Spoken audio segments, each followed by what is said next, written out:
Glamour and sensuality, cast in a breathless pose, more mythic than real. She was Marilyn Monroe. In movies, photographs, and public appearances, she endeared herself to millions. Yet behind the platinum-dyed hair and painted red lips, behind the sexy pose and the dumb blonde act, was a simple, delicate woman named Norma Jean. For Norma Jean, the persona of Marilyn Monroe was an elaborate form of self-protection. Of all the characters she brought to life, 16 years of movies, film scripts, and starring roles, the greatest character she ever created was that of Marilyn Monroe. Despite the fact that she achieved so much public acceptance, she was forever confronted with personal rejection. She married 3 times, each one ending in divorce, and never achieved the cherished dream of motherhood. The world bid goodbye to Norma Jean when she was only 36, yet we continue to embrace the legend of Marilyn, immortal that she is, far beyond the grave.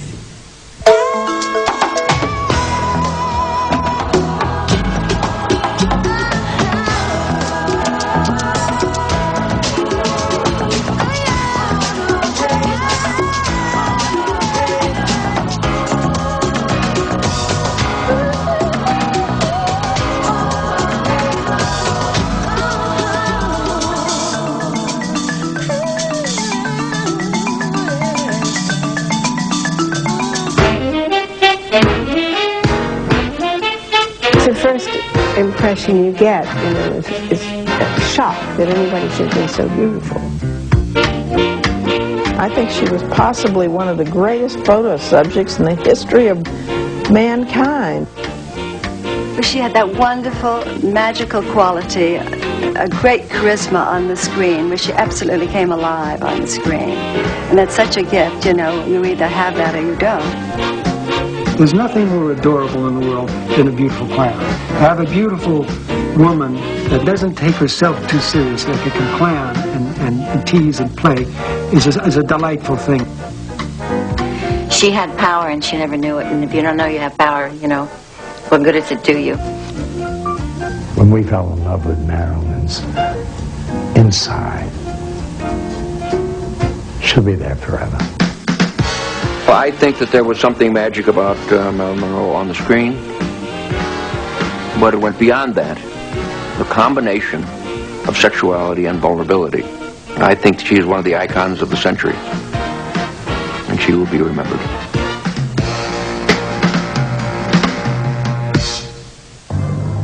The child who became the legendary Marilyn Monroe quietly entered the world in Los Angeles on Tuesday, June 1st, 1926. Her name, Norma Jean. She grew up near the heart of Hollywood, in an age when movie stars and film sirens dominated the world through motion pictures. Stardom was every young girl's fleeting dream, but for Norma Jean, it was a fantasy she held on to from her earliest beginnings. Perhaps she was searching for love, looking to the big screen for a father she had never known, casting herself as the beloved daughter.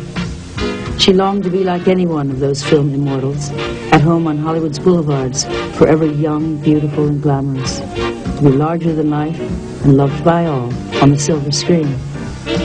This is where she believed she would find comfort and security, the place she could escape the harsh realities of the world around her. This was Norma Jean's most important dream, and the one she would cling to. Norma Jean's early years were far from those of a happy child. Those days instead were rife with abandonment. She was illegitimate, scarcely bonded to her mother, and disowned by her father.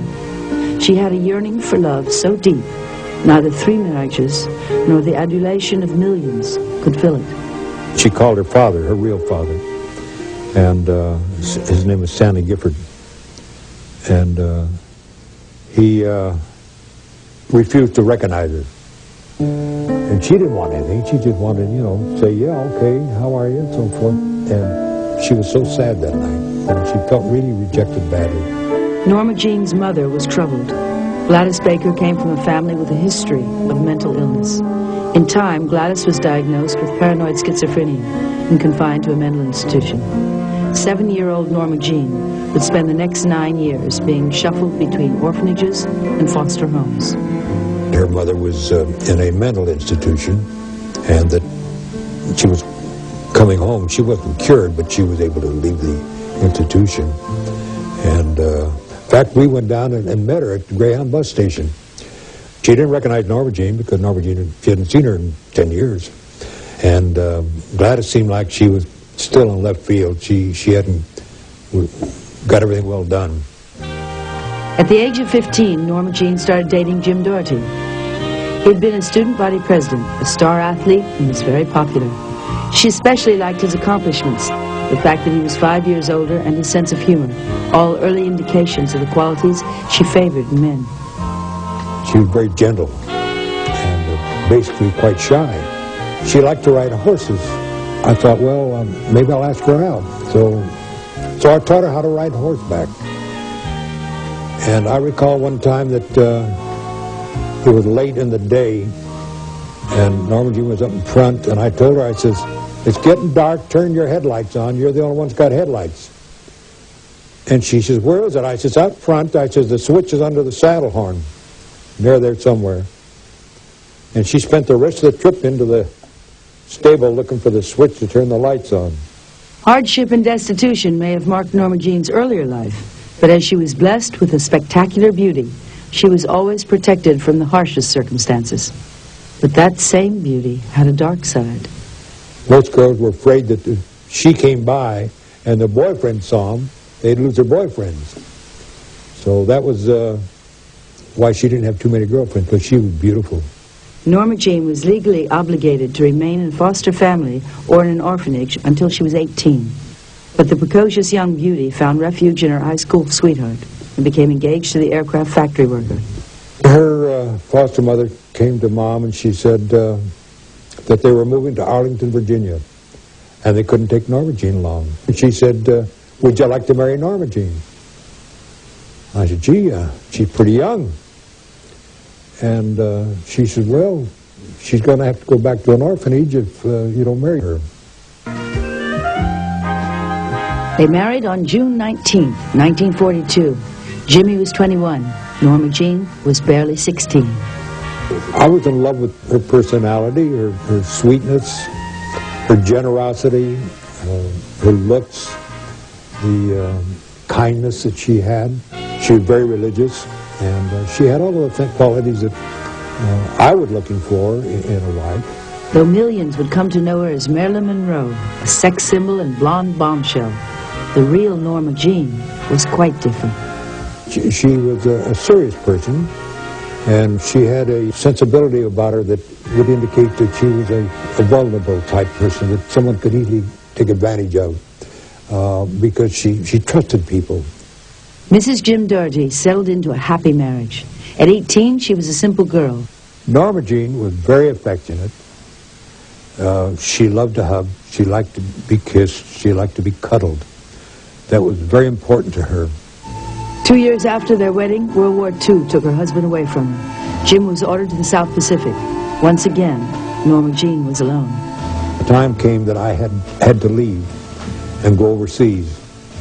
And I'm sure that, again, she felt the sense that she had been abandoned one more time. While her husband was at war, Norma Jean worked on an assembly line building target planes.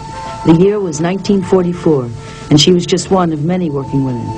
But then, in a photo flash, her life changed forever. A photographer took her picture for a story on the war effort.